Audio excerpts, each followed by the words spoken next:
तो मनोज भाई, आप ये बताइए कि आप इतना अच्छा परफॉर्मेंस कर रहे थे, तमिलनाडु का अगेंस्ट भी आप हाईएस्ट विकेट टेकर थे, तो आपको रणजी में ड्रॉप क्यों किया? इसका आंसर तो मेरे पास नहीं है, आज तक नहीं मिला मुझे। सिलेक्टर्स ने ना कभी बताया कि आपको हम क्यों ड्रॉप कर रहे हैं। तो आपको जब डेब्यू कैप मिली, वो किसने दी थी आपको? वो विराट कोहली भैया ने दी थी मेरे को जो डेब्यू कैप थी।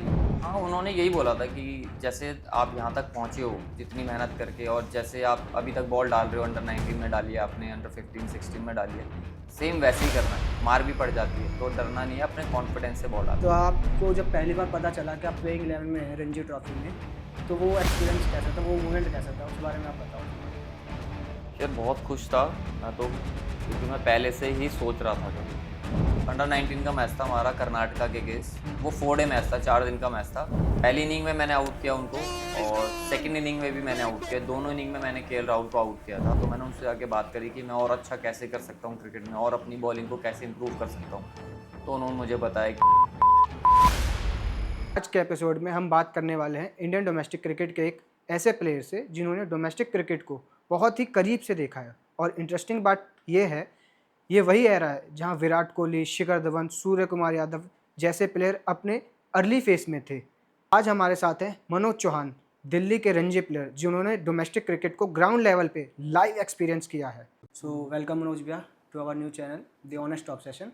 आज हम आपसे क्रिकेट से रिलेटेड बहुत सी बातें करने वाले हैं और आपकी जर्नी से रिलेटेड, आपके स्ट्रगल से रिलेटेड। बट उससे पहले हम आपके चाइल्डहुड के बारे में जानना चाहेंगे कि आपने जब क्रिकेट खेलना स्टार्ट किया, वो कौन सी एज से आपने स्टार्ट किया था, आप स्कूल में कैसे थे, किस तरह से आप किन किन लोगों के साथ खेलते थे, कहाँ जाके आप प्रैक्टिस करते थे, तो ये सब पहले हम आपसे जानना चाहेंगे। तो आप पहले हमें अपने चाइल्डहुड एरा के बारे में बताइए। चाइल्डहुड यार जैसे नॉर्मल परिवार में होता है, मिडिल क्लास फैमिली में होता है, हम मिडिल क्लास फैमिली से हैं। हम्म। तो वैसे ही हमारा चाइल्डहुड भी है, वैसे ही रहा है। थोड़ा स्ट्रगल भी था स्टार्टिंग में, जो होता है जैसे फाइनेंशियली होता है थोड़ा सा। हम्म। चाइल्डहुड में ऐसा ही था हमारा भी। और छोटे थे यार, गली में ऐसे खेलते थे हम, टेनिस बॉल क्रिकेट खेलते थे। तो मम्मी पापा ने देखा कि नहीं खेलता है बच्चा, यहाँ गली में खेलता रहता है, चलो इसको स्टेडियम में डाल देते हैं। तो उन्होंने मुझे स्टेडियम में एडमिशन करा दिया। Major Dhyan Chand stadium India gate के पास नहीं है बिल्कुल वो। तो वहाँ उन्होंने मेरा एडमिशन करा दिया। फिर जर्नी स्टार्ट हुई धीरे धीरे। 5 महीने 6 महीने हुए मैं जाता रहा। उसके बाद वहाँ पे मुझे एक सीनियर थे वहाँ पे एक, तो उन्होंने मेरे को बोला कि आप इस तरीके से आप बॉलिंग कर सकते हैं ऑफ स्पिन, क्योंकि मेरी हाइट बहुत ज़्यादा नहीं थी जब मैं छोटा था, फास्ट बॉलिंग करता था। अच्छा। तो उन्होंने मेरी हाइट देख के बोला कि आप ऑफ स्पिन करें, आप अच्छा कर सकते हैं। तो मैंने फिर ऑफ स्पिन स्टार्ट करी धीरे धीरे धीरे। उस वक्त यूट्यूब वगैरह चैनल नहीं थे, तो टीवी में जो मैचेस आते थे वही देख के मैं सीखता था। हम्म। तो वहाँ से मैंने अपनी ऑफ स्पिन शुरू करी। थोड़ा इम्प्रूव करता गया, सीनियर से बात करी कैसे और इम्प्रूव कर सकते हैं। तो धीरे धीरे इससे हमारी जर्नी स्टार्ट हुई फिर क्रिकेट। ओके, तो कौन सी एज में आपने एकेडमी ज्वाइन की थी? मैं 11 साल का था जब मैंने अच्छा। अपनी पहली बार स्टेडियम मैंने ज्वाइन किया था। फिर वहाँ से 1-2 साल मुझे समझने में लगा कि क्रिकेट कैसे प्रोसेस आगे हमें करना है। कैसे मुझे किस स्कूल में एडमिशन लेना है जहाँ पे क्रिकेट हो, जिससे मुझे मैचेस ज़्यादा मिले खेलने को। और फिर मेरे सीनियर्स बहुत अच्छे थे उस वक्त जिन्होंने मेरा एडमिशन कराया फिर स्कूल में एक। वहाँ से फिर मैं मेरी जर्नी स्टार्ट हुई। फिर मैं क्लब के लिए खेला, दिल्ली के लिए डीडीसी लीग खेला। फिर वहाँ से स्टेट के लिए खेला, तो इस तरीके से। तो स्कूल में आप कैसे थे, पढ़ाई वगैरह में, या जैसे नॉर्मल बच्चे होते हैं बिल्कुल खेलने में इंटरेस्टेड? नहीं, स्कूल में मैं थोड़ा शाय था, थोड़ा चुप रहता था क्लास के अंदर। और जब मैं ग्राउंड पे रहता था तो डिफरेंट रहता था, हंसी मजाक भी होता था, अच्छा। एक्टिव भी रहता था। स्पोर्ट ग्राउंड पे तो एक्टिव रहता ही है बच्चा, बट हमारा क्लास में अलग था और काफ़ी शांत था क्लास में, बाकी ग्राउंड में तो अलग था। अच्छा, और कोई चाइल्डहुड मेमोरी जो आप बताना चाहो? क्रिकेट के अलावा और कुछ आता ही नहीं था, सिर्फ क्रिकेट ही हम्म। खेलते थे। टेनिस बॉल क्रिकेट खेलते थे नॉर्मल हम, वही खेलने जाते थे। अच्छा। सुबह सुबह भी वही जा रहे हैं, शाम को भी वही कर रहे हैं, और घर स्कूल पे में भी आके क्या वही कर करते रहे थे हैं। उसके बाद? घर में आ गया नॉर्मली, मैं कह रहा हूँ शाय मैं बहुत था। मैं शायद चुप रहता अच्छा। था घर में आके, ज़्यादा बोलता नहीं था मैं। और फैमिली को, और किस तरह फैमिली के साथ टाइम स्पेंड करते थे? उस वक्त तो इतना कुछ आइडिया नहीं था इन चीज़ों के बारे में। यही था कि बाहर गए, स्कूल गए, क्रिकेट खेला, घर आए, सो गए, और फिर दोबारा स्टेडियम चले गए, प्रैक्टिस पे चला गया, स्कूल चला गया, फिर वापस आया, क्रिकेट खेला और वापस आके घर, बस इतना ही होता था उस वक्त। तो अब आपकी जर्नी पे जाते हैं। तो आपको जब पहली बार पता चला कि आप प्लेइंग 11 में हैं रणजी ट्रॉफी में, तो वो एक्सपीरियंस कैसा था, वो मोमेंट कैसा था, उस बारे में आप बताओ थोड़ा। यार बहुत खुश था मैं तो, हम्म। क्योंकि मैं पहले से ही सोच रहा था जब मुझे पता लगा कि अब मेरा नाम रणजी ट्रॉफी टीम में आ सकता है, मीटिंग चल रही है, मुझे ये भी पता था कि इतने बजे मीटिंग स्टार्ट हो गई है और मीटिंग चल रही है, तो उस वक्त वो जो 2 घंटे से 6 से 8 बजे का, मुझे पता था 6 बजे मीटिंग स्टार्ट होगी टीम बनने की, तो 2 घंटे बड़े मुश्किल थे। मतलब मैं इधर से उधर घूम रहा था और मम्मी पापा को भी मैंने बताया था कि 2 घंटे मीटिंग चल रही है, इसमें मेरा नाम आ भी सकता और नहीं भी आ सकता। तो वो भी प्रे कर रहे थे, मंदिर के आगे बैठे हुए थे घर में ही, तो वो प्रे कर रहे थे। वो टाइम 2 घंटे का बड़ा डिफ़िकल्ट था। अच्छा, तो आपको एग्जैक्टली कैसे पता चला जब आपका प्लेइंग 11 में नाम आया? सबसे पहले मेरे कोच का फ़ोन आया मुझे कि मनोज तेरा नाम आ गया है रणजी ट्रॉफ़ी टीम में, तो अच्छा करना है, प्रिपेयर हो जा, माइंडसेट बना ले। पहला मैच है अभी 4-5 दिन बाद है रणजी ट्रॉफ़ी का। तो सबसे पहले कोच का फ़ोन आया, फिर मेरे जो टीम के मैनेजर थे उनका फ़ोन आया मुझे कि आपको सुबह आना है। टीम में सुबह प्रैक्टिस है हमारी टीम की, तो ग्राउंड पे आना, फिरोज शाह कोटला ग्राउंड पे। तो फिर ऐसे पता लगा मुझे। तो आपको पता था कि आपके जब आपका प्लेइंग 11 में सिलेक्शन हुआ तो कौन-कौन आपके टीम में है? हाँ, शिखर धवन भी आते उस वक्त, विराट कोहली भी आते। तो सबसे पहले कॉल किसका आया जब आप प्लेइंग 11 में गए थे? सबसे पहले तो कोच ने ही बताया था हमें, कोच ने और कैप्टन ने बताया था। मिथुन मनास भैया उस टाइम कैप्टन थे, जो अभी कैप्टन जो आज के प्रेसिडेंट है, बीसीसीआई के बीसीसीआई प्रेसिडेंट है। मिथुन भैया ने बताया था कि मनोज आप खेल रहे हो, और हमारे जो कोच हैं उस वक्त मनोज प्रभाकर, इंडियन टीम के प्लेयर रहे हैं, वो बहुत खेले हैं इंडियन टीम से, उन्होंने मुझे बताया था। जब आपका दिल्ली के लिए रणजी ट्रॉफी में पहली बार नाम आया तो वो उसकी स्ट्रगल स्टोरी क्या थी, वो आप बताओ जरा। तो जब मेरा पहली बार नाम आया दिल्ली रणजी ट्रॉफी में, बट उसके पीछे काफ़ी मेहनत थी। पहले मैं 4-5 साल लगातार दिल्ली के लिए खेल रहा था जूनियर क्रिकेट में, अच्छा। उधर से परफॉर्म करके आ रहा था लगातार। अंडर 15 खेला, अंडर 16 खेला, 3 साल लगातार। उसमें मेरी 15 मैचों में 52 विकेट्स थी। उसके बाद फिर मैंने अंडर 19 खेला, 7 मैचों में मेरी 22 विकेट थी। 7 मैचों में 22 22 विकेट थी। फिर मेरा नाम रणजी ट्रॉफी कैंप में आया पहले। अच्छा। 25 लड़कों में आया, मेरा नाम आया, मैं स्टैंड बाय था, तो उसमें मेरा नाम आया। फिर कैंप लगा, कैंप में मैं गया, मैंने अच्छा बॉल डाला। फिर वहाँ से सिलेक्टर को लगा कि अब मुझे टीम में, वो रणजी ट्रॉफी टीम में ला सकते हैं, तो वहाँ से मेरा नाम आया। तो अंडर 19 का थोड़ा आप अपना एक्सपीरियंस बताइए, आप किस किस प्लेयर के साथ खेले? जैसे हमने एक देखा था आप सूर्य कुमार यादव के साथ भी खेले हुए हैं, उनके साथ क्या एक्सपीरियंस था वो थोड़ा आप बताइए। अंडर 19 मैच था मुंबई वर्सेस दिल्ली, और मुंबई में था मैच, और काफ़ी बड़े बड़े प्लेयर्स भी आए, क्योंकि शुरू से ना मुंबई और दिल्ली के जो मैचेस होते हैं बहुत बहुत कॉम्पिटिटिव रहते हाँ, हैं, बहुत अच्छे राइवलरी मैचेस टाइप। होते हैं। तो मुंबई के प्लेयर हैं, इंडिया भी खेले हैं, दिलीप वेंसरकर, वो भी आए हुए थे स्पेशली हमारा दिल्ली अच्छा। मुंबई का मैच देखने के लिए। तो बहुत अच्छा मैच हुआ, और 4 डे मैच था, और सूर्य कुमार भी उस मैच में खेल रहा था, सूर्य कुमार यादव। तो और उससे पहले मैच में वो एक इनिंग में 250 रन बना के आए हुए थे, 250 तो रन। बहुत अच्छी फॉर्म में थे वो जिस मैच में हमारे अगेंस्ट खेलने आए।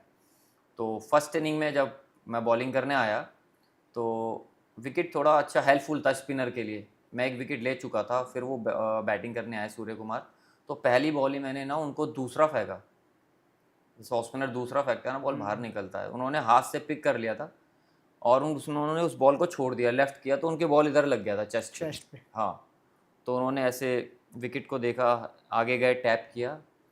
अगली बॉल जब उन्होंने खेली ना, उन्होंने पहली पॉइंट की तरफ देख लिया था, फील्डर नहीं था पॉइंट की तरफ, मैंने फील्डर लगा नहीं रखा था पॉइंट की तरफ, ठीक है। तो उन्होंने रिवर्स स्वीप मारा अगली बॉल पे ही, अच्छा। और वो चौका गया। वो इतने कॉन्फिडेंट थे, उनको पता था विकेट पे कितना बाउंस है, ये कौन सा बॉल फेंकने वाला है अगला, वो पहले ही रेडी थे उस बॉल के लिए। तो वो बहुत शार्प थे दिमाग से, माइंड से ना, कि क्या बॉल आने वाला उन्हें पहले ही पता था। यानी वो शुरू से ही बहुत शार्प थे स्पिनर हाँ, को लेके, रिवर्स स्वीप्स को स्पिनर पे वो लेके। पहले से ही बहुत अच्छा खेलते हैं, उनके sweep, reverse sweep, step out करके सिंगल डबल, वो बहुत अच्छा खेलते हैं स्टार्टिंग से स्पिनर्स को।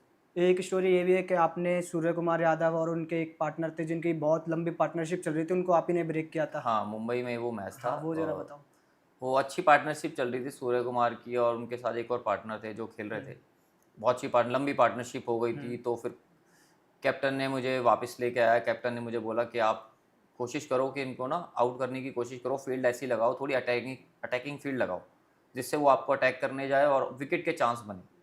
तो मैंने वैसे ही किया, स्लिप लगाया, शॉर्ट लेग लगाया, और मैंने थोड़ा सा उनको फ्लाइट करके बॉल डाला, वो अटैक करने गए, और उसी में मेरे को विकेट मिला फ्लाइट से। उसके अलावा आपने और किन किन को आउट किया अंडर 19 में, जैसे जो आज के बहुत बड़े नाम हैं? सबसे बड़ा नाम तो केएल राहुल है। केएल राहुल केएल राहुल है, और अंडर 19 का मैच था हमारा कर्नाटका के अगेंस्ट। वो 4 डे मैच था, 4 दिन का मैच था। तो पहली इनिंग में मैंने आउट किया उनको, और सेकंड इनिंग में भी मैंने आउट किया। दोनों इनिंग में मैंने केएल राहुल को आउट किया था उस मैच में, और बहुत अच्छी बैटिंग करी उन्होंने। पहली इनिंग में भी 100 बनाया था, और सेकंड इनिंग में भी 50-60 के आसपास बनाया था। तो बहुत अच्छा एक्सपीरियंस रहा। बहुत अच्छी बैटिंग कर रहे थे, जैसे अभी कर रहे हैं वैसे ही उस टाइम भी वो बहुत अच्छी स्टाइलिश बैटिंग करते थे। अच्छा, शुरू से ही केएल राहुल भी बहुत अच्छे रहे हैं। ठीक है। जो तो आप ये बताइए, जब आपने पहली बार रणजी के लिए, दिल्ली के लिए रणजी की जब ड्रेस पहनी, तो वो आपके लिए क्या था, कैसा एक्सपीरियंस था? क्योंकि फर्स्ट टाइम जब हम कोई भी ड्रेस पहनते हैं, डेब्यूटेंट होते हैं, तो वो मोमेंट कैसा रहता है? एक सपने जैसे ही था पहली बार, क्योंकि बचपन से हर कोई, सबने सुना होता है कि रणजी ट्रॉफी खेलना, रणजी ट्रॉफी खेलना है।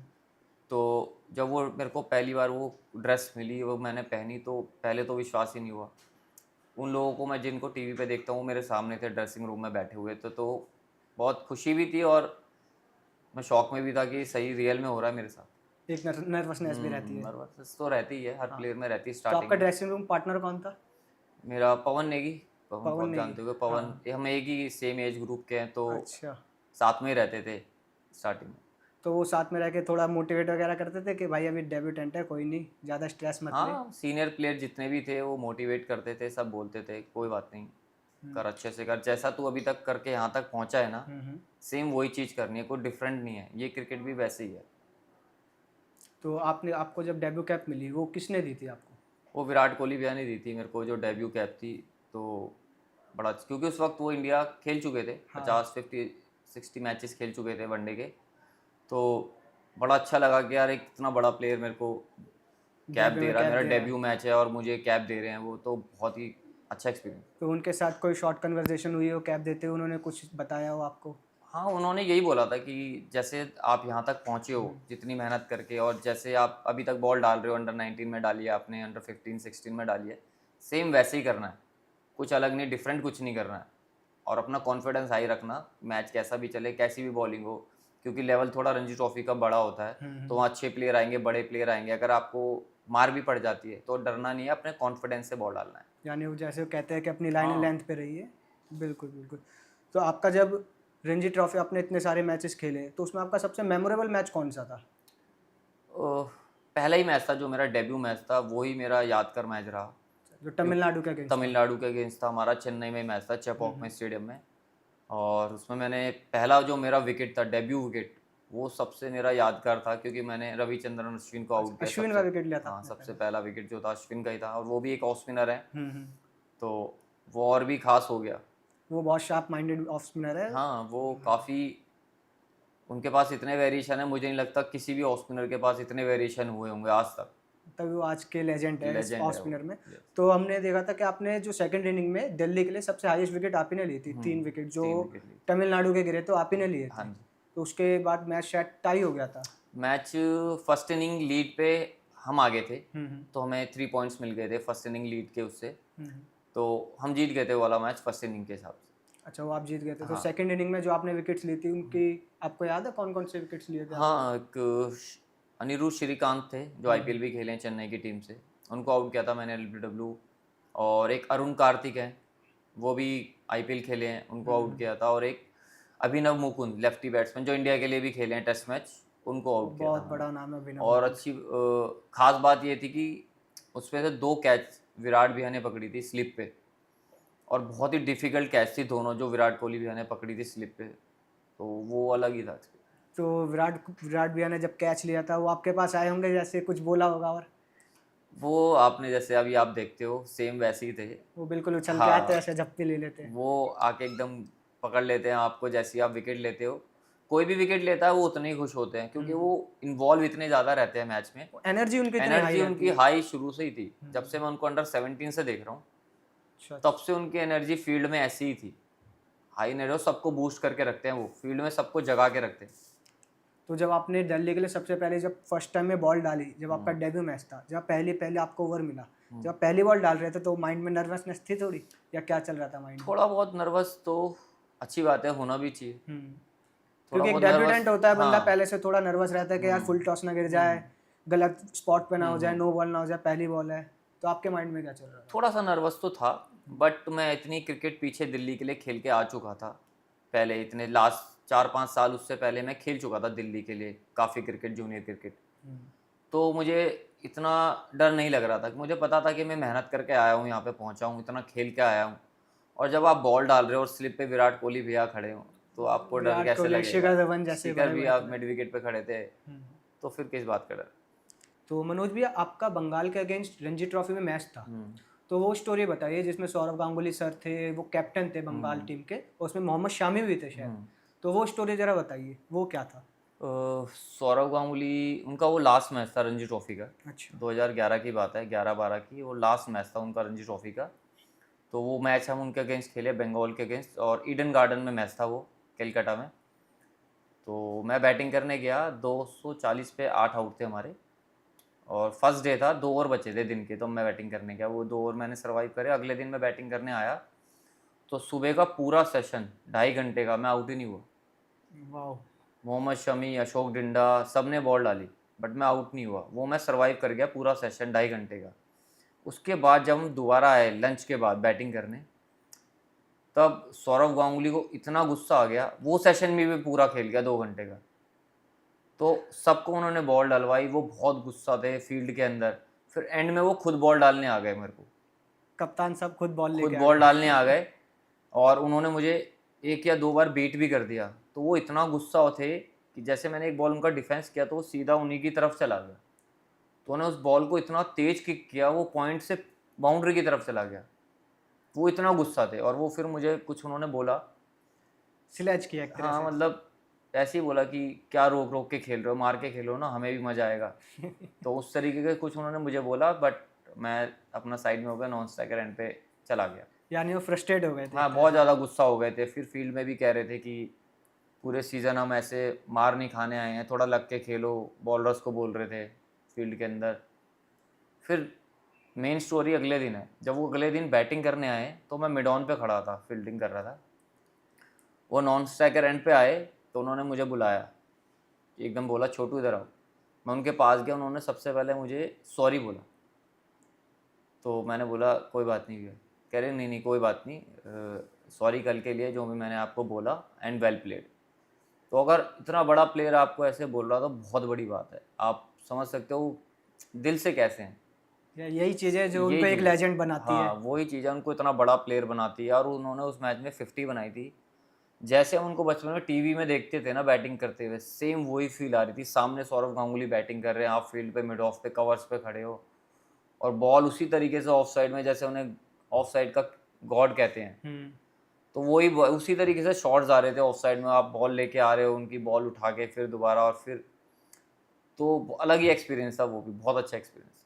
शायद उस टाइम आप गौतम गंभीर की कैप्टनसी में खेल रहे थे।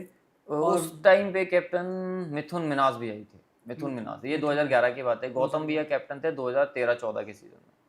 2013-14 में। तो ये सौरव गांगुली सर का लास्ट मैच था। लास्ट मैच था रणजी ट्रॉफी। ओके, तो इसमें शायद मोहम्मद शामी भी थे। हाँ, मोहम्मद शमी भी खेल रहे थे उस मैच में। उस टाइम बिल्कुल यंग थे मोहम्मद शमी, 2011 की बात है। इतना तेज बॉल नहीं डालते थे, 135, 30-35 डाल रहे थे उस वक्त।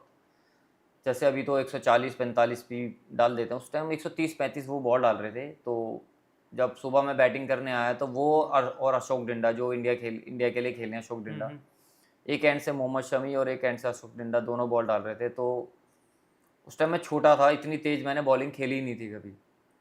तो बहुत डिफ़िकल्ट हो रहा था मेरे लिए खेलना। एक तरफ से डिंडा बाउंसर मार रहे हैं, और एक तरफ से शमी आगे से बॉल स्विंग करा रहे हैं। तो वो 1 घंटा जो था, 1-1.5 घंटा बड़ा डिफ़िकल्ट था बैटिंग करते। एक बाउंसर भी मारी मुझे मोहम्मद शमी ने, जो मेरे यहाँ लगी थी। तो दर्द तो हुआ होगा। हाँ, दर्द तो होता है, लेदर बॉल तो लगता ही है। तो उसके बाद उन्होंने फिर अगले 3 ओवर मुझे सिर्फ बाउंसर ही रखी। तो उनकी तो स्ट्रेटेजी थी। हाँ, उन्होंने पहले मुझे आगे बॉल फेंका, नया बॉल, तो मैं अच्छे से खेलता गया। एक बार बीट भी हुआ 2-3 बारी, बट उन्होंने जब एक बाउंसर फेंकी, मैं थोड़ा, मुझे बॉल लगा। अगले उसके 3 ओवर उन्होंने बाउंसर ही डाली मेरे को, आगे एक भी बॉल नहीं फेंका। बट मैं कैसे भी करके सर्वाइव कर गया, मैं आउट नहीं हुआ।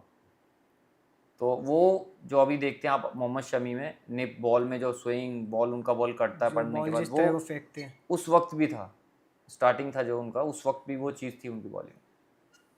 नाइस। तो क्या उस टाइम पे सौरव गांगुली सर जो थे, मोहम्मद शमी का जो टैलेंट, जैसे उन्होंने अभी एक पॉडकास्ट में बताया कि मैंने जो प्लेयर्स है उनको जा के देखा, तो उस टाइम उनको दिखता था शामी के अंदर कि वो उस तरह के बॉलर बनेंगे आगे चल के। शामी ने वहाँ की जो क्रिकेट होती है ना, लोकल क्रिकेट, वहाँ पे बहुत अच्छा परफॉर्म किया था, तब जाके उनका नाम रणजी ट्रॉफी कैंप में आया था। फिर उन्होंने सौरव दादा ने उनको देखा वहाँ पे कि ये बहुत अच्छा कर रहा है लड़का। वैसे वो यूपी के हैं बट खेले बंगाल से हैं, तो पहले वहाँ जाके वो लीग खेले, वहाँ की जो बंगाल की लीग होती है वहाँ उन्होंने अच्छा ए डिवीज़न में अच्छा परफॉर्म किया, तो वो उनका नाम उन्होंने रणजी ट्रॉफी कैंप में डाला। फिर दादा ने उनको देखा, उनको बहुत अच्छा लगा, बहुत उनकी बॉलिंग में वो क्लास दिखी उनको, तो फिर वो सिलेक्टेड हुए उनके लिए रणजी ट्रॉफी के लिए। तो भैया हमें बताइए, जब आप रणजी ट्रॉफी के लिए जब आए थे, जब गौतम गंभीर भैया कैप्टन थे, तो उसमें कौन कौन से प्लेयर्स थे जो आज इंडिया के लिए खेल चुके हैं? तो एक तो गौतम भैया थे, वीरेंद्र सहवाग भैया थे, विराट कोहली भैया थे, ईशांत शर्मा, आशीष नेहरा भैया, परविंदर रवाना भैया, ये सारे इंडियन प्लेयर एक ही टीम में थे। 6 इंडिया प्लेयर खेल रहे थे हमारी टीम में उस वक्त, तो बहुत बड़ी टीम थी दिल्ली की उस वक्त। तो ग्राउंड पे कैसा इन्वायरमेंट रहता था? ये सब जो इतने बड़े प्लेयर थे विराट कोहली जैसे, ये प्रॉपर टीम में आके स्लेजिंग वगैरह स्टार्ट रहते थे या थोड़ा सीनियर की वजह से शांत रहते थे? नहीं नहीं नहीं, मस्त माहौल था यार एकदम, कोई प्रेशर नहीं रहता उस लेवल पे जाके। कोई ग्राउंड पे परफॉर्मेंस मैच खेलते वक्त प्रेशर अलग रहता है, बट वैसे प्रैक्टिस के टाइम पे माहौल बहुत अच्छा रहता है, कोई प्रेशर नहीं रहता है ऐसा, ड्रेसिंग रूम में भी ग्राउंड में भी प्रैक्टिस के टाइम भी। तो उस टाइम पे जब आप का प्लेइंग 11 में नाम आया, तो विराट कोहली पहले से उस टीम में थे और पहले ही इंडियन टीम के लिए खेल चुके थे, तो क्या ड्रेसिंग रूम में उनको एज अ डिफरेंट एनर्जी के साथ प्रिजर्व किया जाता था या नॉर्मली लेके जाते थे? नहीं नहीं, वो अपना अलग ही जैसे माहौल मैंने कहा ना बना के रखते थे। वो ड्रेसिंग रूम में अलग रहता था, जैसे गाने चलते रहते थे, डांस चल रहा है ड्रेसिंग रूम में, ऐसे शिखर भी और विराट भी ऐसे रहते थे। ग्राउंड पे जैसे जब मैच स्टार्ट होता था तो डिफरेंट एनर्जी रहती है। मैच स्टार्ट होने से पहले जैसे वार्म अप होता है, तो विराट कोहली भी जैसे जल्दी से अपना ड्रेसिंग रूम से ग्राउंड पे जाते थे वार्म अप के लिए। सबसे पहले फुटबॉल उठाते थे, फुटबॉल अच्छा। खेलते थे हम वार्म अप में ना, तो बहुत अलग माहौल रहता है, बढ़िया माहौल रहता है। मैच से पहले थोड़ा सा सीरियस जो होता है मैच अंदर थोड़ा सा रहता है जब हम मैच खेल रहे होते हैं। अच्छा, तो विराट कोहली भैया का जो प्रैक्टिस के टाइम पे उनका माइंडसेट क्या रहता था? क्योंकि आपने उनको बहुत पास से देखा है, उनके साथ खेले भी हैं, तो उनका प्रैक्टिस के टाइम पे क्या इंटेंट रहता था? प्रैक्टिस के टाइम वो थोड़ा सा एकदम सीरियस रहते हैं, अपने जोन में रहते हैं। जब वो बैटिंग कर रहे होते हैं ना, तो अपने जोन में रहते हैं, ज़्यादा बात नहीं करते हैं, अपने एकदम सीरियसली रहते हैं। कैसे बॉल को खेलना है, कैसे बॉल को छोड़ना है, क्या लाइन लेंथ है, कैसे मैं खेल सकता हूँ इस बॉलर को, है ना। तो उस टाइम अलग माहौल रहता है उनका बैटिंग, वो ज़्यादा बात नहीं करते बैटिंग करते हुए। तो उनको एज अ कोई स्पेशल वहाँ पे ट्रीट नहीं होता था, जैसे यानी जब जैसे सारे प्लेयर्स हैं उन्हीं की तरह उनको भी लिया जाता था टीम में, हाँ हाँ, ड्रेसिंग रूम में? सभी प्लेयर्स जब आप एक टीम में पहुंच गए हो, 16 के 16 मेंबर एक इक्वल है, फिर कोई Equal है। बड़ा छोटा नहीं है। हाँ, रिस्पेक्ट अपनी जगह है, वो तो रहती ही है कि इंडिया प्लेयर है, वो तो है ही। बट बाकी सब ऐसा माहौल नहीं बनाता कि ये छोटा प्लेयर है वो बड़ा प्लेयर है, वो सब बराबर रहता है तो ड्रेसिंग यानी रूम। उनकी स्लेजिंग ग्राउंड पे चलती रहती थी सबों को लेके? हाँ हाँ, वो तो शुरुआत से उनका तो वैसे ही क्या है। वो जैसे सौरव गांगुली सर जब इतने बड़े प्लेयर आते थे उनको भी स्लेज करते थे? नहीं, उस वक्त वो नहीं खेले, विराट भैया नहीं खेले उनके अच्छा, उस साथ, टाइम नहीं उस टाइम खेले। नहीं खेले। हाँ, जो उनके साथ के थे, जैसे पहला मैच हमारा जो डेब्यू मैच था उसमें हम्म। दिनेश कार्तिक, बद्रीनाथ, अभिनव मुकुंद ये खेल रहे थे। हाँ, उनको पूरा प्रॉपर सिलेक्ट कर रहे थे क्योंकि एक सेम ग्रुप, आसपास ही एज ग्रुप है ना, तो उसमें थोड़ा ज़्यादा रहता है। जब आप प्लेइंग 11 में चुने गए, तो आप जब पहली बार ड्रेसिंग रूम में आए तो वहाँ पे बड़े बड़े प्लेयर्स थे, विराट कोहली, शिखर धवन, मिथुन मनस जो आज प्रेसिडेंट है, तो उसका उस ड्रेसिंग रूम का इन्वायरमेंट कैसा था? क्या विराट कोहली को पहले से ही एज ए प्रिजर्व करते थे, स्पेशल प्लेयर, या कैसा था? नहीं, मैं वैसे जैसे मैं बता रहा हूँ वो भी दिल्ली के ही हैं, हम्म। विराट कोहली भैया, तो हम काफ़ी टूर्नामेंट में पहले उनके साथ लोकल टूर्नामेंट में खेल चुका हूँ। हम्म। तो मैंने बोला था आपको, मैंने अंडर 17 से उनको देखा हुआ है, तो वो पहले से ही ऐसे ही थी, हाई एनर्जी रहती थी एकदम, मैच में एकदम, मतलब प्रेजेंस उनका लगता था सबसे अलग, डिफरेंट। उनकी एनर्जी जो फील्ड पे रहती थी, सबको मैंने बताया ना, वो जगा के रखते थे सब लड़कों को। कैप्टन को भी बैक करते थे कि भाई थोड़ा तगड़े होके रहे, बॉलर को बोलते थे भाई इतने अच्छी लाइन और लेंथ पे बॉल डाल, और दूसरी टीम को ना मतलब ऐसा फील कराते थे कि डरा के रखते थे फील्ड पे। जैसे जो आज वो टेस्ट मैचेस में स्लेजेस करते हैं टीम को, उस टाइम पे भी हाँ, करते थे? स्टार्टिंग से ही ऐसे था, तो उनका स्टार्टिंग से स्टार्टिंग यंग से ही विराट कोहली भी हाँ, एक एनर्जेटिक था पहले वो से? उनके अंदर से नेचुरली निकलता है, वो अच्छा। दिखावटी बनावटी नहीं है, वो नेचुरली शुरू से ही है। जैसा आप अभी देख रहे हो उनको फील्ड में सेम ऐसे ही थे वो पहले same high energy. Yes. Okay, तो आपको फील्ड पे सबसे ज़्यादा मोटिवेट कौन करता था? फील्ड पे आपको कहो या मोटिवेट पूरी टीम को, जो सबसे मोटिवेटेड बंदा रहता था, हमेशा मोटिवेट करता था हाई एनर्जी के साथ? वो विराट भी यही थे। अच्छा, विराट भी है। विराट भी यही थे जो सबको मोटिवेट करके रखते थे, फील्ड के अंदर भी फील्ड के बाहर भी, ड्रेसिंग रूम के अंदर भी। अच्छा। शिखर भैया थे, शिखर धवन भैया, वो भी काफ़ी मोटिवेट करके रखते थे सब बच्चों को, माहौल बना के रखते थे पूरा ना, वो माहौल बना के रखते थे ग्राउंड पे भी और ड्रेसिंग रूम तो में भी, ड्रेसिंग बहुत रूम अच्छा। का हाई हाँ हाँ, एनर्जी माहौल रहता ही था। बहुत बढ़िया बहुत बढ़िया। ओके, तो ड्रेसिंग रूम में कोई ऐसा प्लेयर था जो सबसे फनी हो, जो हर किसी से हंसी मजाक कर लेता हो, सीनियर हो जूनियर हो किसी से भी? वो शिखर धवन भैया थे। शिखर धवन भी है।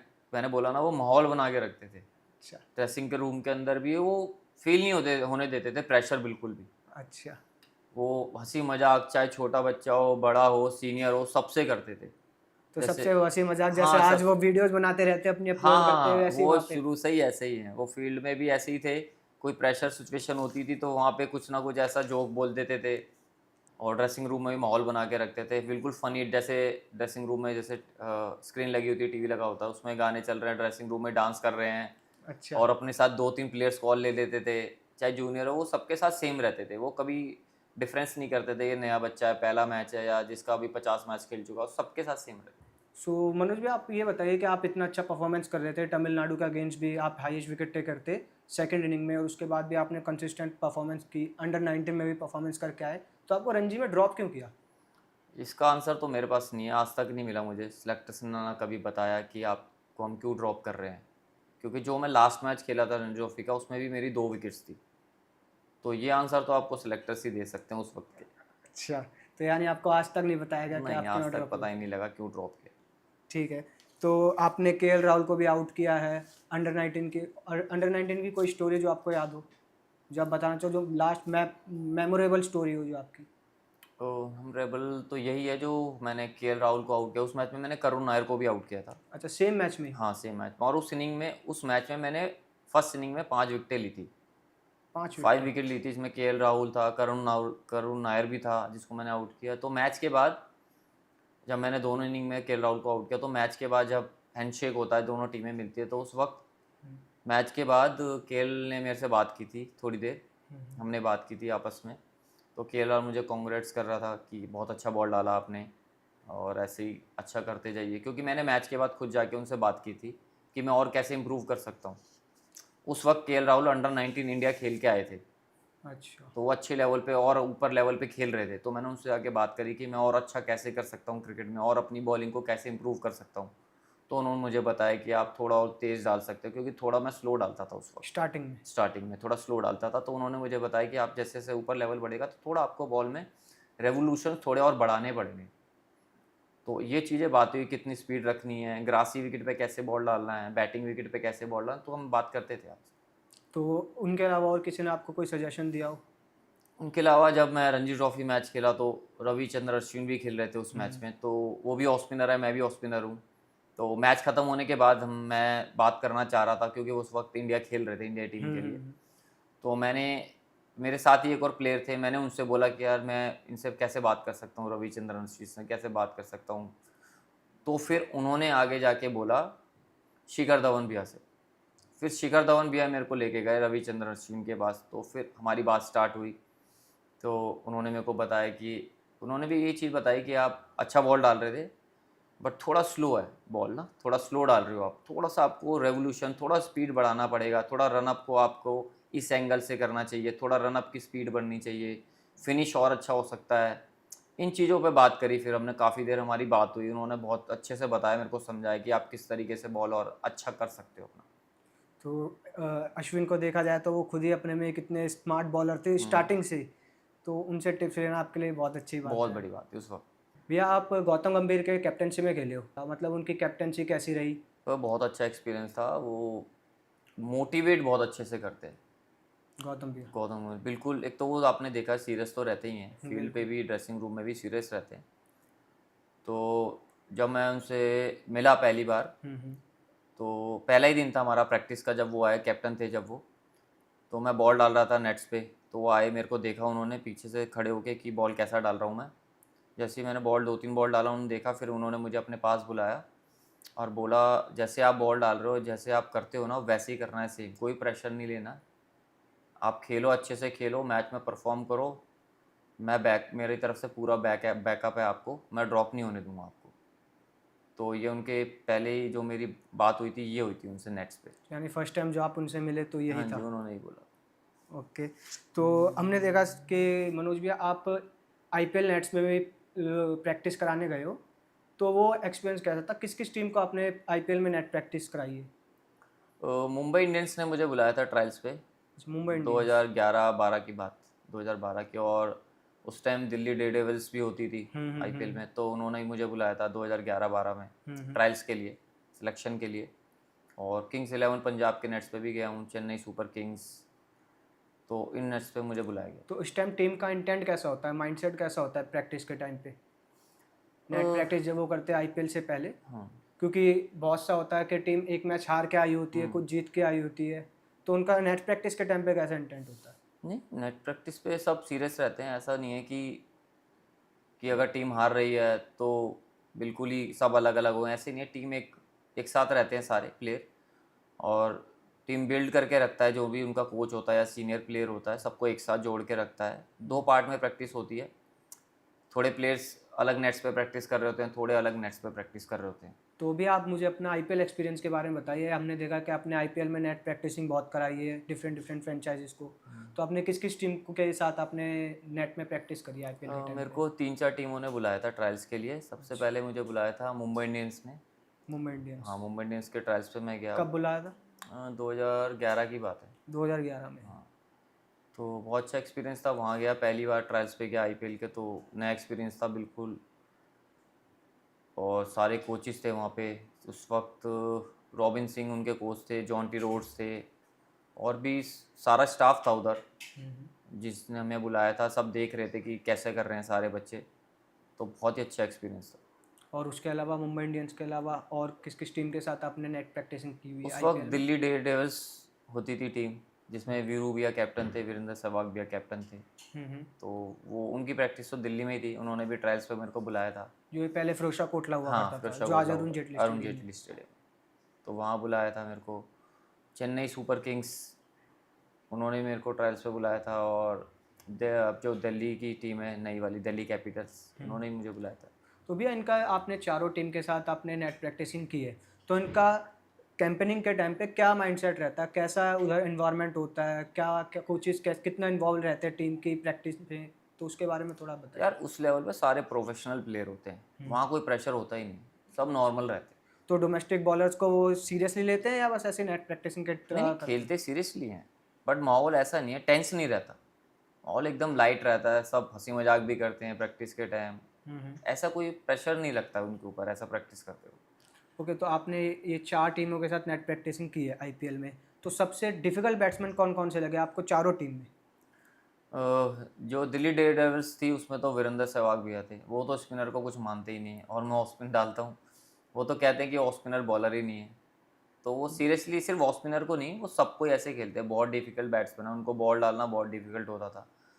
वो विकेट्स के बीच में से कट मार देते थे, ऑफ स्टम्प के बाहर से स्वीप मार देते थे, मिड विकेट पे मार देते थे, तो बहुत डिफिकल्ट है उनको एज ए स्पिनर बॉल डालना। और वो वैसे भी वो खुद ही कहते हैं कि मैं तो ऑफ स्पिनर को स्पिनर कुछ को मानता बॉलर ही ही नहीं हूँ। मानता हूँ, हाँ। हाँ, और उनके अलावा मुंबई इंडियंस, पंजाब और चेन्नई सुपर किंग, इनमें आपको टफेस्ट बैट्समैन कौन लगे थे? चेन्नई सुपर किंग्स के जब मैं नेट पे गया आईपीएल नेट्स पे, तो मुझे सबसे डिफिकल्ट जो लगा वो सुरेश रैना लगे।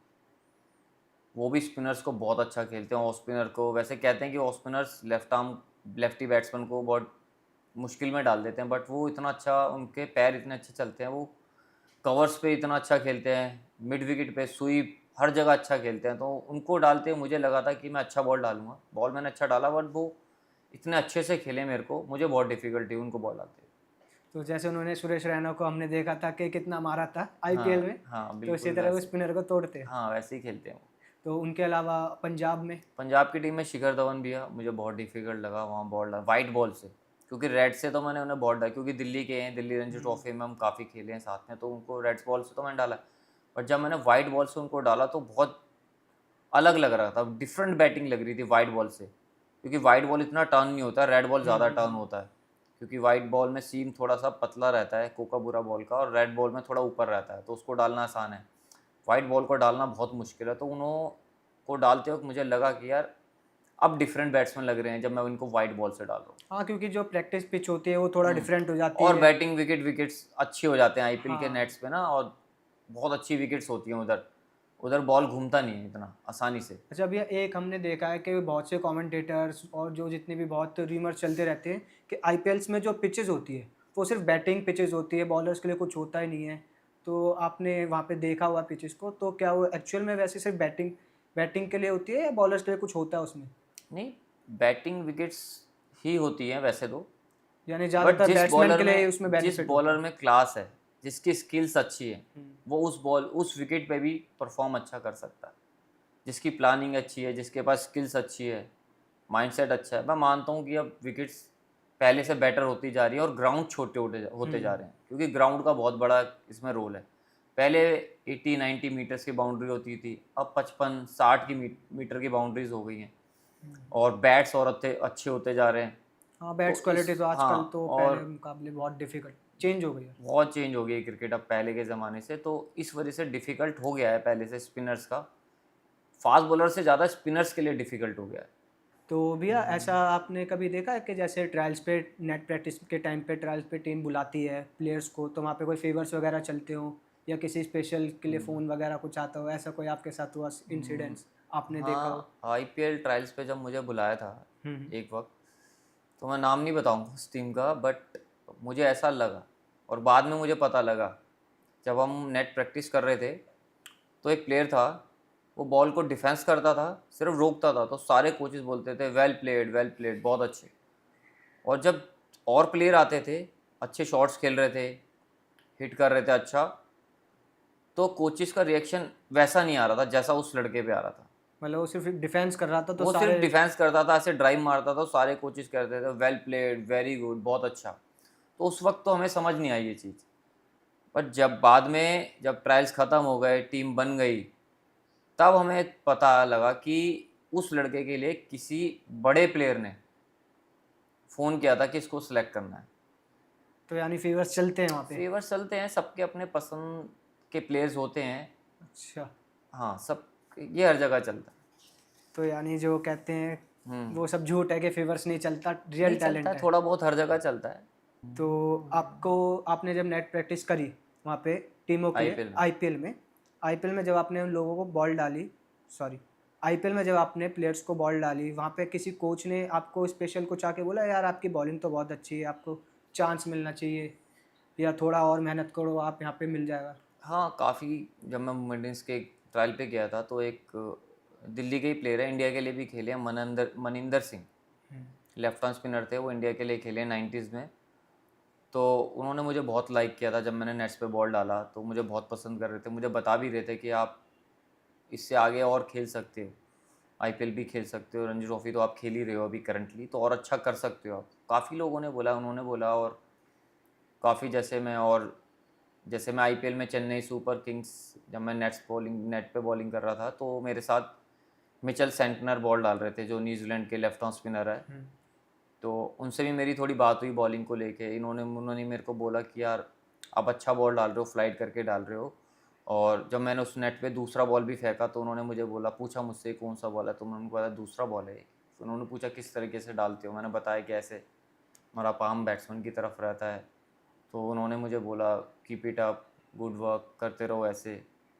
तो उन्होंने ही मेरे से बहुत बात करी थी उस वक्त। और पंजाब पंजाब किंग्स के जब आप वहाँ पे नेट प्रैक्टिस गए गए थे, तो वहाँ पे आपको क्या स्पेशल लगा और टीम के मुकाबले, या कोई स्पेशल आईपीएल टीम आपको अच्छी लगी हो जिसका एनवायरनमेंट आपको लगा हो यार ये टीम का जैसा दिखता है बंदा, टीम वैसी है बिल्कुल? मुझे वो पंजाब का लगा, पंजाब क्योंकि का। उस टाइम पंजाब के कैप्टन शिखर धवन भैया थे, आपको पता है, वो तो एकदम कूल बंदे हैं, और टीम भी वैसी थी उन्हीं की तरह जैसे वो खुद हैं, वो टीम को भी माहौल भी वैसे ही रखते थे एकदम। तुम्हें पता है पंजाब के पंजाबी अपने तगड़े बंदे होते हैं, बिल्कुल बिल्कुल। फुल मजाक करते हैं, अच्छे से माहौल बना के रखते हैं। उस वक्त अपने ये जो अभी इंडियन टीम के लेफ्ट आर्म फास्ट बॉलर हैं अर्शदीप सिंह। अर्शदीप सिंह, वो भी थे, उन्होंने बहुत अच्छा माहौल बना रखा था ग्राउंड पे। जैसे वो रबाड़ा के साथ बॉल डाल रहे थे नेट पे, तो फुल मजाक चल रहा था उनका आपस में, बहुत अच्छी बॉन्डिंग लग रही थी। टीम की बॉन्डिंग बहुत अच्छी लगी मुझे, पंजाब टीम की आईपीएल पंजाब की। की। तो इनमें से सबसे बेस्ट मेमोरेबल कैंप किसका लगा आपको, जो मैं भी आपने इन कहूँगा चारों में से किया? मुझे पंजाब की टीम का ही लगा, माहौल भी और वैसे भी बहुत अच्छा लगा, बॉल डाल के भी प्लेयर्स भी अच्छे थे, उनका मुझे सबसे बेस्ट लगा। अच्छा, और एक जैसे चेन्नई के लिए कहा जाता है कि चेन्नई का जो मैनेजमेंट है और जो कोच है वो प्लेयर्स को बहुत बारीकी से देखता है। तो आप जब वहाँ पे नेट प्रैक्टिस में करा रहे थे, उन्हें बॉलिंग वगैरह प्रैक्टिस करा रहे थे, तो आपको वहाँ पे कुछ ऐसा लगा कि हाँ यार, कोच बिल्कुल प्लेयर के बिल्कुल पास खड़े होकर उन्हें स्पेशल कोई ट्रिक्स वगैरह देते हैं? हाँ, वहाँ पे स्टीवन फ्लेमिंग थे उनके कोच, और माइकल हसी भी थे, ऑस्ट्रेलियन जो बैट्समैन है वो भी थे वहाँ पे खड़े हुए, बिल्कुल उनको देख रहे थे अच्छे से। मैं नेट पे बॉल डाल रहा था, वो बार बार बात कर रहे थे बैट्समैन से भी, बॉलर से भी, कि हम इस तरीके से प्लानिंग कर सकते हैं मैच में। अगर आप बैट्समैन लेग साइड पे अच्छा खेल रहे हो तो हम ऑफ साइड की फील्ड लेके ऑफ साइड पे बॉल डाल सकते हैं, यॉर्कर ऑफ साइड में। तो वो बात करते जा रहे थे हर शॉट के बाद, वेल प्लेड, इस तरीके से खेल सकते हो, अगर आउट भी हो गया तो 2 मिनट बात करते थे उनसे कि आप ये शॉट मत खेलिए, आपके लिए बेटर नहीं है। तो वो बात करे जा रहे थे बार बार। तो चेन्नई की तरफ से आपको कोई स्पेशल टिप्स मिली हो, या किसी कोच ने आपको कुछ बोला हो, या चेन्नई किसी में प्लेयर मेरी ने आपको कुछ बोला हो? मेरी उस वक्त अजिंक्य रहाणे भी खेल रहे थे, उनसे बात हुई थी हम्म। प्रैक्टिस के बाद। तो उन्होंने मुझे बताया कि छोटे बहुत अच्छा कर रहे हो आप, ऐसी बॉल डालो, और थोड़े से बताया कि वाइड बॉल में हमें कितने स्पीड से बॉल डालना चाहिए, ज़्यादा स्लो नहीं फेंकना चाहिए, क्योंकि उसमें थोड़ा सा 20 ओवर का मैच होता तो सब अटैक करने को देखते हैं, ज़्यादा फ्लाइट नहीं कर सकते बॉल को। तो उन्होंने बोला हर बॉल फ्लाइट मत करो, मिक्स करके डालो, कभी थोड़ा स्लो डालो, वेरिएशन पे थोड़ा काम करो, अपना दूसरा बॉल को और बेटर करो पहले से ज़्यादा।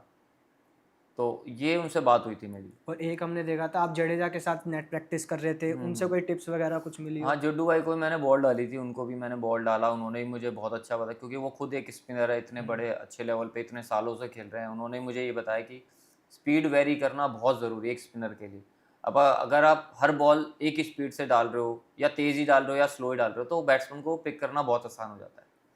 अगर आप वेरी करोगे पेस को, लाइन लेंथ को, कभी सेंटर में डालो विकेट के, थोड़ा बाहर डाल दिया कभी, तो उससे बैट्समैन सेट नहीं हो पाता, उसका माइंड सेट ना सेट नहीं हो पाएगा, वो रेडी नहीं रहेगा एक बॉल के लिए। उसके माइंड में दो चीज़ें चलेगी कि ये यहाँ भी फेंक सकता है, यहाँ भी, उसमें गलती करने के चांसेस ज़्यादा बढ़ जाते हैं batsman. So what is your current obsession, कि अभी आप दोबारा कमबैक के लिए देख रहे हो, या सिर्फ अब आप कोचिंग लाइन में जाओगे? जैसे हमने देखा आप अब कोचिंग कराते हो, तो आप दोबारा रणजी में कमबैक के लिए देख रहे हो, या सिर्फ अब आप कोचिंग लाइन में जाओगे? नहीं, कोचिंग भी करा रहा हूँ मैं, उसको कंटिन्यू रखूँगा, बट इसके साथ साथ मैं खेल भी रहा हूँ अभी। हम्म। अभी पिछले लास्ट 2 साल, 2022-23 और 23-24 में मैं हाईएस्ट विकेट टेकर था। दिल्ली जो डीडीसी लीग होती है उसका मैं हाईएस्ट विकेट टेकर था दोनों साल। एक साल मैंने 6 मैचों में 22 विकेट लिए थे, और एक बार उसके लास्ट अगले साल मैंने 10 मैचों में 26 विकेट लिए थे। तो दोनों साल मैं हाईएस्ट विकेट टेकर था डीडीसी लीग में। मैं बाहर से ट्राई करने की कोशिश कर रहा हूँ, दूसरी स्टेट से, और कोचिंग तो अपनी साथ के साथ चल ही रही है। तो यानी दिल्ली ने अभी तक आपको इसके लिए अप्रोच नहीं किया? नहीं, अभी तक ऐसा कुछ मेरे पास नहीं है। तो भी आप हमें बताइए कि आपका फैमिली का सबसे इमोशनल मोमेंट कौन सा था, जिसमें आपकी फैमिली को प्राउड फील हुआ हो और सेम टाइम पे इमोशन भी रहा हो? सबसे पहला मोमेंट जो था ना जिसमें बहुत खुशी मिली, जब पहली बार न्यूज़पेपर में मेरा नाम आया ना फ़ोटो के साथ, तब मेरी फैमिली को लगा कि यार हाँ, ये ठीक कर रहा है। और जितने भी आसपास के लोग थे, जब मैंने स्टार्ट किया था क्रिकेट, तो सब, क्योंकि हर जगह नॉर्मल परिवार में ऐसे ही होता है, आसपास के लोग हैं ना वो बहुत इस नज़र से देखते थे कि क्या कर रहा है, कहाँ जा रहा है बैग उठा के रोज़। तो जब पहली बार न्यूज़पेपर में मेरी कटिंग आई ना, लोगों ने देखा, फ़ोटो आई, तब लोगों ने मुझे बोला कि यार तेरी फ़ोटो आई है। सब लोग मुझे बोलने लगे, मेरे पास आने लगे कि यार तेरी फ़ोटो आई है, बहुत अच्छा लगा। ये वही लोग थे जो मुझे बोलते थे कि कहाँ जा रहा है। तो वो मोमेंट मेरे मम्मी पापा के लिए, घर वालों के लिए बहुत प्राउड मोमेंट था, जब उन्होंने पहली बार देखा फ़ोटो और मेरा नाम। मनोज भी हमें बताइए कि आपकी क्रिकेट से पहले क्या क्या स्ट्रगल रही है। जैसे अभी आपने बताया मैं अपने पापा के साथ पान की दुकान पे बैठता था, तो वो स्टोरी क्या थी, उसके बारे में बताइए। स्टार्टिंग में जब मैं छोटा था तो हमारी एक छोटी सी पान की दुकान थी। हम्म।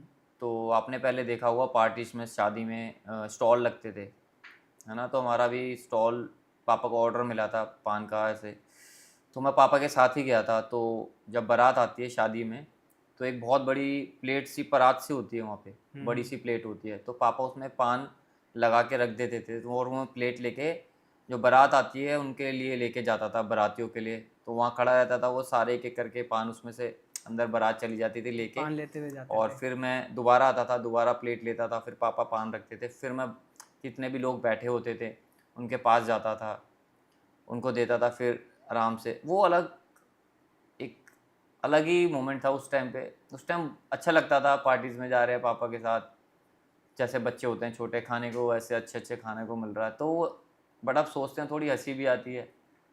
तो अलग मोमेंट था वो भी। पान से शुरुआत करके सीधा क्रिकेट में, हाँ, पता नहीं फैमिली था को उस प्राउड वक्त। फील कराना। हाँ, उस वक्त पता नहीं था कि लाइफ आगे क्या होने वाली है। ये वैसे मैंने काम क्रिकेट खेल रहा था मैं 2 साल, उस तक वहाँ तक भी मैंने किया है। फिर बाद में जब मैं स्टेट खेल गया, दिल्ली के लिए पहली बार खेला जब, फिर मैंने जाना ये बंद कर दिया। थैंक यू मनोज भैया ये कन्वर्सेशन के लिए। ये पॉडकास्ट सिर्फ एक जर्नी के बारे में नहीं, ये क्रिकेट के बारे में था, आपकी जर्नी के बारे में था, स्ट्रगल के बारे में था। और ये हमें बताता है कि एक जो ड्रीम है उसको कैसे पूरा किया जाता है, उसके पीछे क्या क्या स्ट्रगल्स होती है जिससे बंदा अपना एक ड्रीम को पूरा करता है। तो थैंक यू मनोज भैया इस थैंक यू सो पॉडकास्ट के मच। लिए।